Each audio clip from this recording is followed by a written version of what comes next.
Waalaikumsalam Ibu. Bagaimana kabarnya ini? Alhamdulillah baik Bu. Alhamdulillah ya, saya senang dengarnya lebih baik. Mungkin di sini saya ada amanah yaitu harus mengamati coaching hari ini. Mungkin Ibu siap hari ini melakukan kegiatan coaching ya? Ya, insya Allah siap Bu.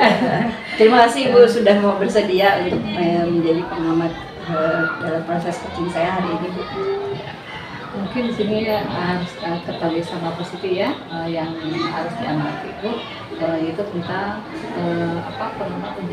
tentang rubriknya ya, mungkin dari prinsip coachingnya ya. Di sini penyelesaian klien harus dijalan juga, proses keaktifannya, proses kreatifnya, terus memaksimalkan potensinya. Terus dari dalam coaching itu pun harus ada alur ceritanya, gitu ya. Di sini tujuan, identifikasi, rencana aksinya, dan tanggung jawab. Mungkin itu Bu yang harus ini. Terus tak lupa juga kompetensi coachingnya Bu. Di sini kehadiran harus ini dalam pada saat kita melakukan coaching, terus menggunakan aktif, mengajukan pertanyaan dari bot dan mendengarkan penjelasan. Itu yang harus diperhatikan pada saat coachingnya ya.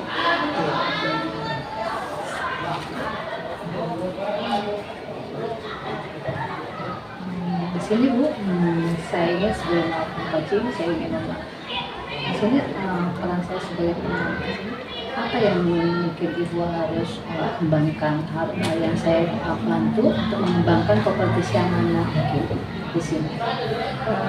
Saya sebetulnya ya ingin meningkatkan semua kompetensi inti dari coaching, karena mungkin saya semuanya juga kurang ya Bu ya, merasa bahwa kompetensi saya dalam kehidupan penuh, mendengar dengan rasa, kemudian mengajukan pertanyaan berbobot dan mendengarkan aktif itu juga saya belum sepenuhnya bisa memiliki kompetensi itu dengan baik. Jadi saya ingin mengasihkan ini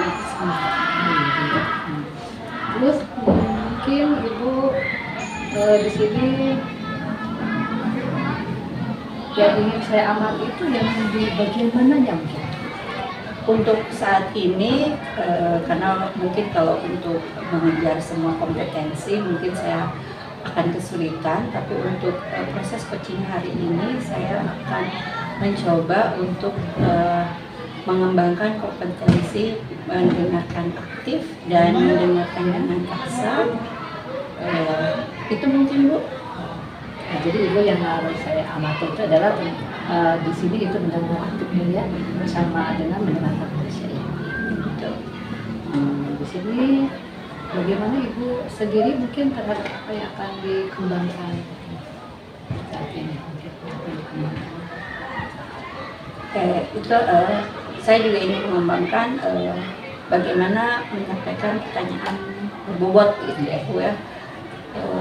Dan semoga dengan proses coaching ini gitu saya bisa lebih mampu mengasah kemampuan saya untuk menggali informasi lewat pertanyaan berbobot kepada klien saya. Apa harapan Ibu setelah konsultasi yang akan dilakukan?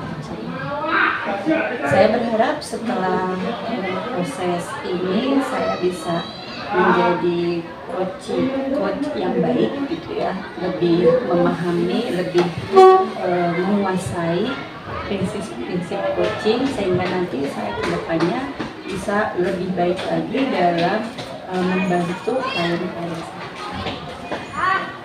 Selamat ya Bu, mudah-mudahan berjalan dengan lancar nanti pada saat coachingnya, dan tetap semangat, saya yakin Ibu bisa untuk melakukan coaching nanti saat coaching.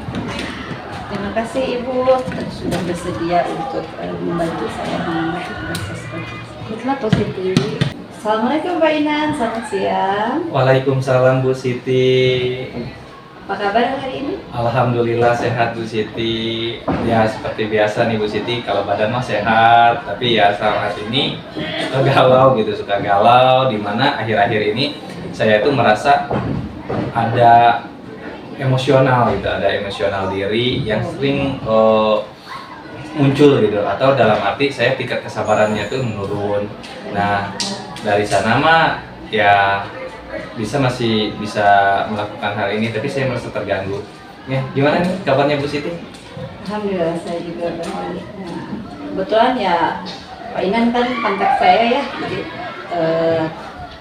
ada kesempatan nih kita ketemu kebetulan ya, ada waktu gitu, jadi mungkin kita bisa ngobrol-ngobrol nih. Kira-kira sebetulnya Bapak kontak saya tuh ingin ketemu tuh untuk apa ya gitu?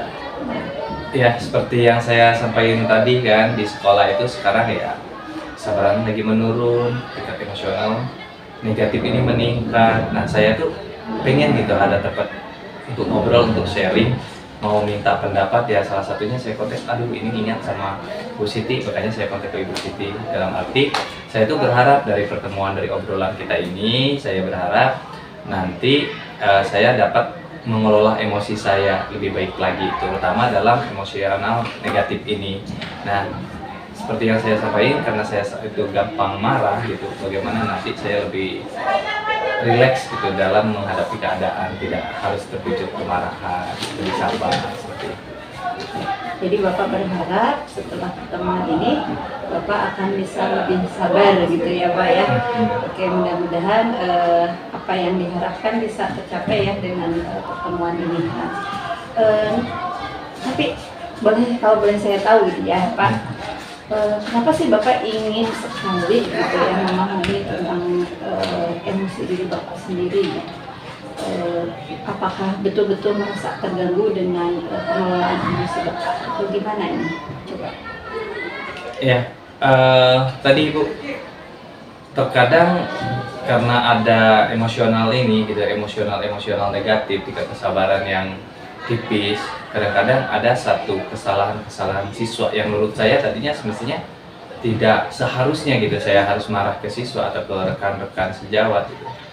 Tapi ya karena emosi itu mungkin tipis tadi, kemudian gampang terpikir untuk marah. Nah hal ini di saat saya gampang untuk marah itu kadang-kadang performa untuk ngajar atau efek ke siswanya itu jadi tidak enak, yang sehingga proses pembelajaran yang dilakukan itu berdampak di sana, terganggu. Kadang-kadang anak-anak jadi merasa tidak nyaman, kemudian kelas menjadi tidak menyenangkan lagi. Nah dari sana saya berharap gitu nanti saya itu masih bisa gitu untuk mengendalikan emosi-emosi negatif ini.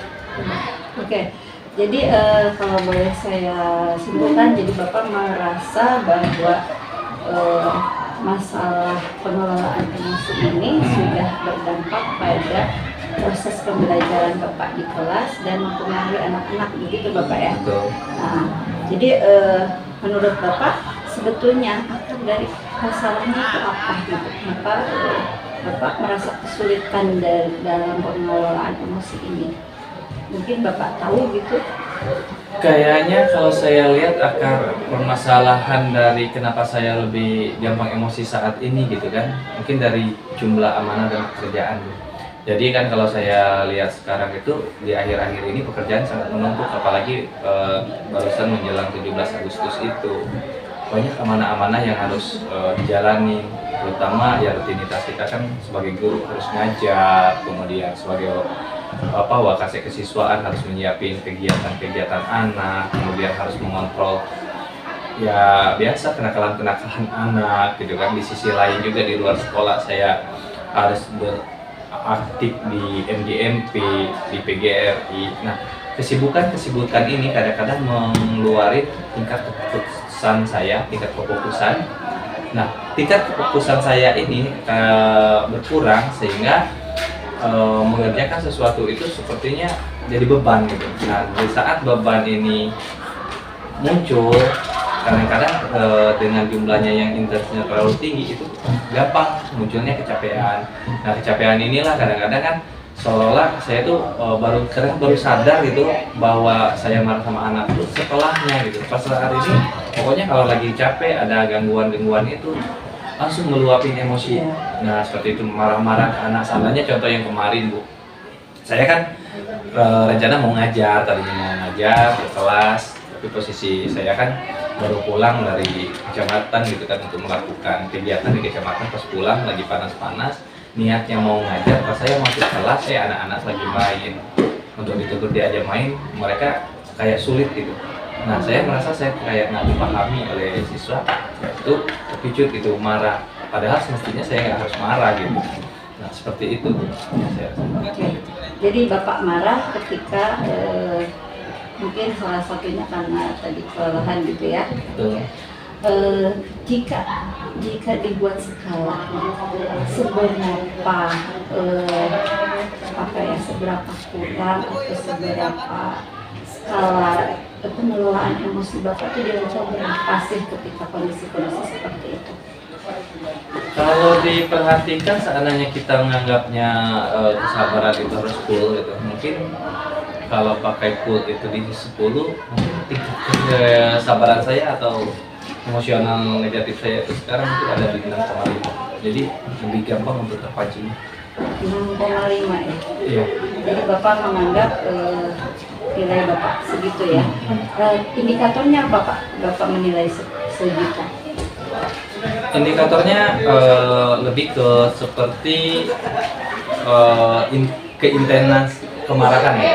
Contohnya kalau biasanya kalau ada anak-anak yang bermasalah di kelas, satu hari itu seandainya saya menemukan 7 atau 8 kasus itu di sekolah. Biasanya 7 atau 8 kasus ini yang benar-benar saya melontarkan kata-kata kasar atau melontarkan amarah gitu, palingan di 1 atau 2 kasus. Ini setiap ada kasus itu yang tersampaikan ke saya, baik saya sebagai kesiswaan atau guru maupun, biasanya anak itu kena marah, walaupun dia kesalahannya itu semestinya ya menurut saya ya hal-hal kayak gitu wajar gitu, tapi sadarnya itu setelah marahnya, setelah pulang ke rumah baru sadar bahwa itu salah. Nah, saya melihat itu kok saya jumlah marahnya banyak banget gitu. Apalagi ditambah sekarang itu kan kalau semestinya kan guru itu kalau saatnya menegur itu walaupun dia dengan nada keras dan kalau bukan dari hatinya marah, dari hatinya dia marah, itu kadang-kadang kita nggak terpancing emosi gitu kan galak. Tapi sekarang tuh saya merasain kayak saya udah terpancing di sana. Makanya saya kadang-kadang menyadari ini sebenarnya saya ini pendidik atau memang penghukum gitu. Oke. Jadi Bapak melihat intensitas Bapak marah jadi lebih sering begitu ya Pak Betul. ya? Oke. Dengan kondisi seperti itu dan proses coaching yang sekarang kita jalani, Bapak berharap level kesabaran Bapak itu akan naik ke level berapa ini kira-kira Ya. targetnya? Kalau seandainya bisa sih memang pengennya mengembalikan seperti awal gitu, bahwa saya akan menjadi guru yang lebih penjabar lagi gitu. Tapi kalau seandainya itu juga sulit untuk tercapai, yang minimal lah ada di level 9 atau 9,5. 9,5 ya Pak ya. Kira-kira nih untuk mencapai level itu Bapak punya kesempatan atau kemampuan apa untuk mencapainya? Sebenarnya kalau seandainya dilihat dari potensi gitu, dari potensi yang saya miliki, satu, saya itu termasuk guru yang dapat memahami materi yang saya ajar atau bahan ajar yang saya buat itu lebih baik. Kedua, saya juga bisa menerapkan model metode pembelajaran atau media pembelajaran juga lebih baik. Ditambah saya sebenarnya tipikal guru yang dekat dengan siswa, gampang diajak untuk ngobrol sama siswa dan lebih terbuka gitu siswa. Dan saya kadang-kadang memposisikan sebagai teman pada siswa. Nah, kompetensi ini ya saya miliki gitu, dan saya juga memahami tentang sosial emosional, memahami cukup lumayan untuk pemahamannya. Kemudian saya juga bisa menjadi teman curhat anak-anak. Akan tetapi ya itu Bu, sepertinya saat ini saya memang mungkin banyak tekanan, mungkin stres atau ini dari kelelahan tadi.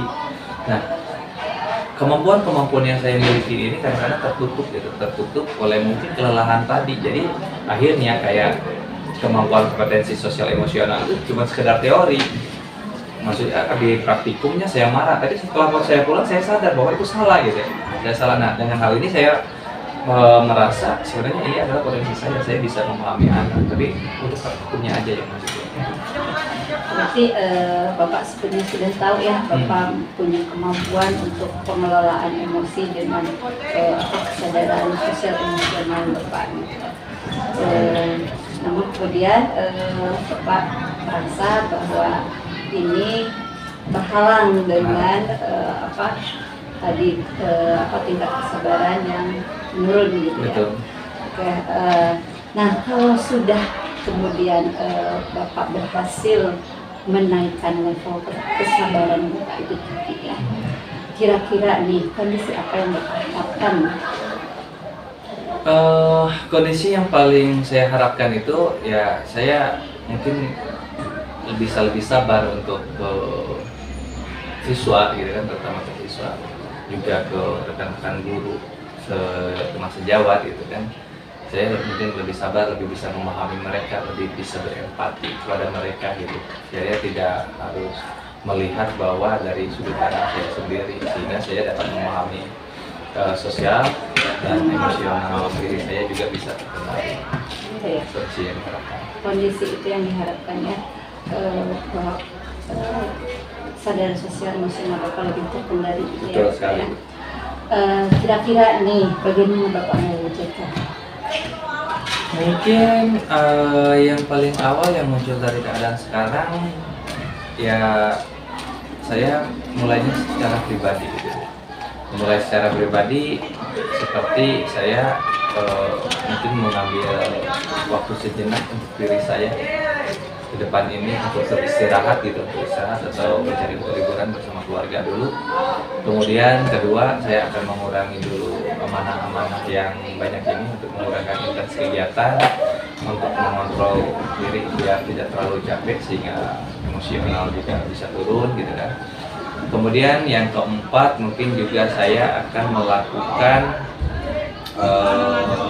sharing gitu atau lebih ngobrol-ngobrol dengan rekan sejawat masalah-masalah hal kecil yang membuat saya lebih rileks itu untuk berdiskusi, bukan masalah-masalah yang terlalu jauh, atau dalam arti saya akan berbicarain dalam keadaan sekarang, bukan bicarain masa depan itu masa lalu, biar lagi ya. Tapi kalau bahasa sekarang tuh mungkin lebih meaningful itu, lebih dalam keadaan sekarang. Nah dari sana juga saya juga berharap gitu yang saya lakuin dekat-dekat ini yang melakukan hal-hal yang lebih simpel-simpel dulu untuk mengembalikan keadaan. Kira-kira bakal ada kendala nggak untuk itu, untuk mewujudkan hal tersebut? Mungkin secara kendala mungkin pasti ada Bu, seperti ya kata saya tadi, dengan di depan tadi amanah banyak ya, amanah itu baik itu amanah dari organisasi, amanah juga dari tugas, amanah dari sebagai guru gitu kan. Bahkan kadang-kadang kita di rumah juga kan, selain di sekolah kita sebagai guru, kita tuh tidak bisa luput bahwa kita adalah kepala keluarga, seorang laki-laki kepala keluarga yang punya anak, punya istri juga, butuh perhatian kita. Nah mungkin hal ini akan menjadi kendala dalam arti walaupun saya ingin beristirahat, saya mau ini, tapi kalau seandainya dikejar dengan aman dan tanggung jawab tetap aja harus dikerjakan. Tapi mungkin saya lebih menyaksikan kendala-kendala ini lebih di manajemen lagi. Oh iya, berarti Bapak sudah tahu ya bahwa bakal ada kendala, tapi juga Bapak sudah tahu bagaimana cara untuk mengatasi kendala tersebut ya. Nah, kalau misalnya sudah teratasi seperti itu, menurut Bapak nih, kondisi yang menurut Bapak sudah berhasil, ukurannya seperti apa ini? Menurut saya kalau seandainya dianggap berhasil itu di saat saya bisa balik lagi fokus, kemudian saya intens emosi negatif tadi menurun, tingkat kesabaran lebih tebal, dan ditandai indikator yang paling simpelnya itu ya saya lebih banyak untuk tersenyum dan bersenang-senang sama siswa-siswa saya, sama rekan-rekan saya, dan mungkin sama keluarga juga ya. Lebih banyak untuk senyum gitu dibanding saya kalau datang yang harus adu argumen, harus marah-marah gitu. Ada lagi Om? Mungkin ya mungkin itu yang baru bayang saat ini. Kira-kira untuk Bapak bisa lebih rileks itu siapa yang bisa Bapak ajak untuk membantu Bapak?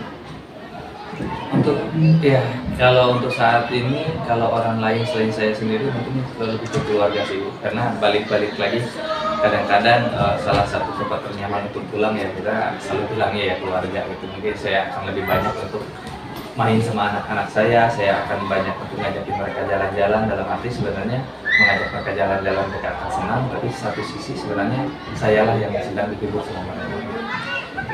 Selain keluarga, ya mungkin saya akan tadi sharing ke anak-anak.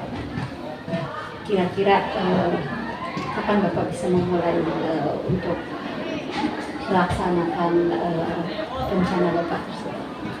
Kalau rencana mungkin secepatnya Bu. Mungkin habis pulang ini lah besok juga karena besok kebetulan lagi weekend. Besok saya akan untuk istirahat dan libur gitu. Jalan-jalan walaupun cuma keluar rumah untuk makan di luar atau jalan-jalan memandang ya Danau Cirata atau apalah untuk ya menikmati bareng sama keluarga gitu. Besok insya Allah udah dilakukan, tapi untuk jangka panjangnya selain mulai besok ya mungkin dari hari Senin awalnya juga untuk menata dalam keadaan sadar, melakukan kegiatan-kegiatan yang tidak terlalu banyak gitu kan. Kemudian kalau seandainya ada tawaran-tawaran untuk kegiatan yang baru, mungkin di stopin dulu untuk di bulan-bulan September ini, biar lebih bisa merelakan diri gitu. Mungkin nanti berkegiatan di Oktober. Oke, jadi Bapak akan mengagendakan hal tersebut ya. Nah, itu mungkin jadi bagaimana menurut Bapak nanti tindak lanjut setelah proses ini, apa perlu kita ngobrol lagi tentang progresnya?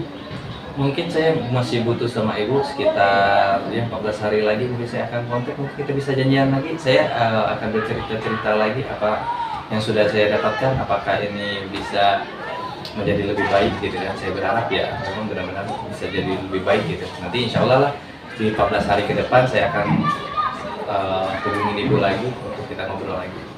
Baik, kita akan lihat ya nanti perkembangannya setelah Bapak mencoba apa yang sudah Bapak rencanakan. Mudah-mudahan dari proses ini gitu ya Bapak bisa berhasil mencapai apa yang ingin Bapak tuju, dan mudah-mudahan ya proses coaching ini betul-betul bermanfaat gitu ya untuk peningkatan kompetensi sosial emosional Bapak.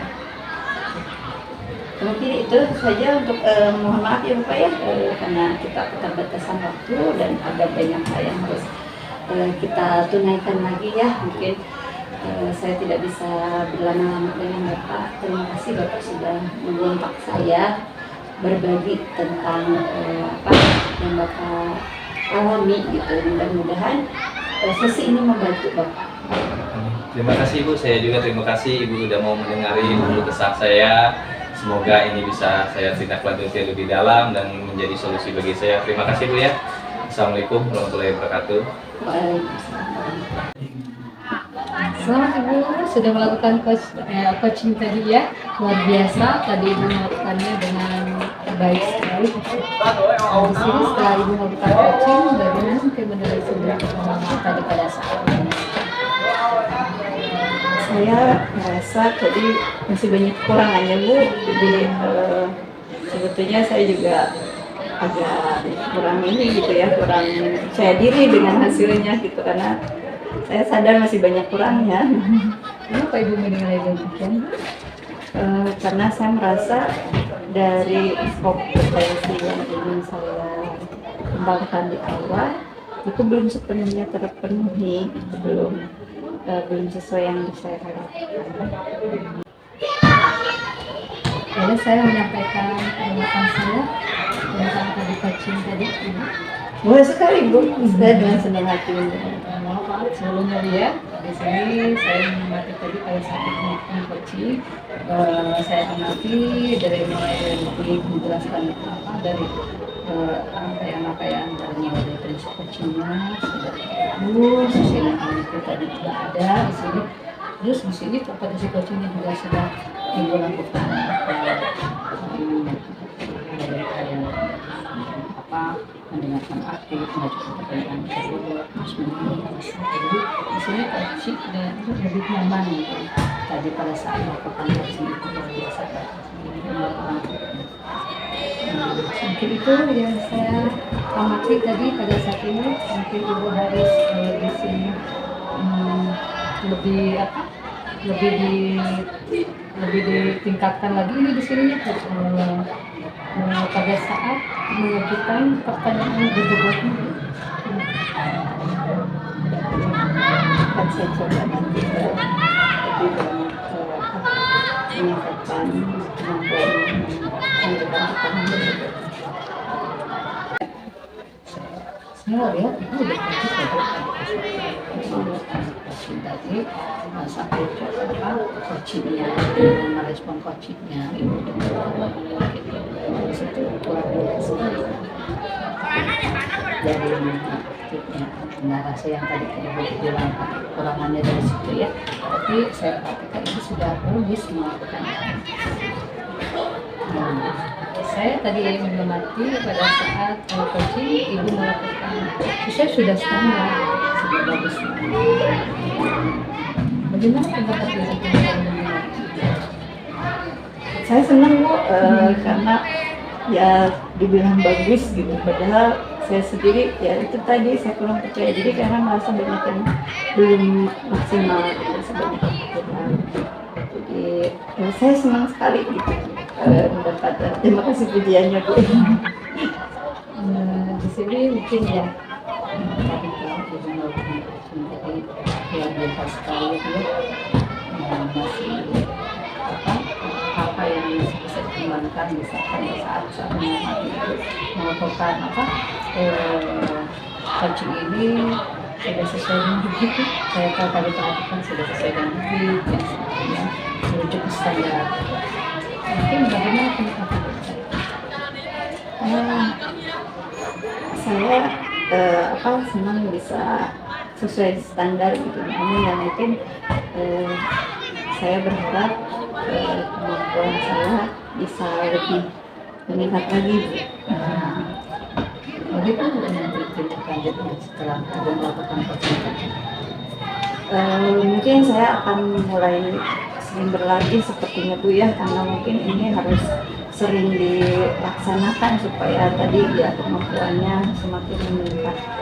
Ya sering latihan, mungkin sering melakukan sesi coaching dan melakukan secara Tadi kan Ibu pada saat Ibu melakukan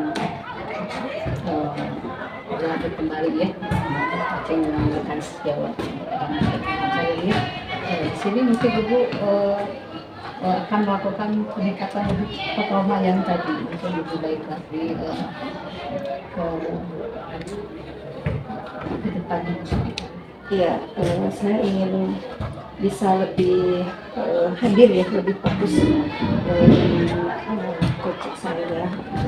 Kemudian saya juga ingin untuk lebih bisa menggali pertanyaan berbobot tadi, karena saya merasa masih banyak yang bisa harus saya tingkatkan gitu sebetulnya. Itu mungkin Bu, kedepannya saya harus banyak mengembangkan hal tersebut.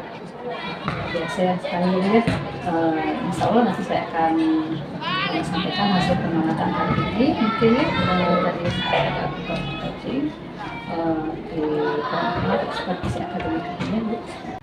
Mungkin untuk dari saya sebagai pengamat hari ini mungkin karena saya ada waktu di tempat lain dan saya ucapkan selamat Ibu sudah melakukan coaching yang terbaik hari ini. Terima kasih Ibu sudah mau menjadi pengamat saya untuk hari ini. Terima kasih Ibu atas waktunya. Sama-sama Bu Siti, semangat terus Bu Siti.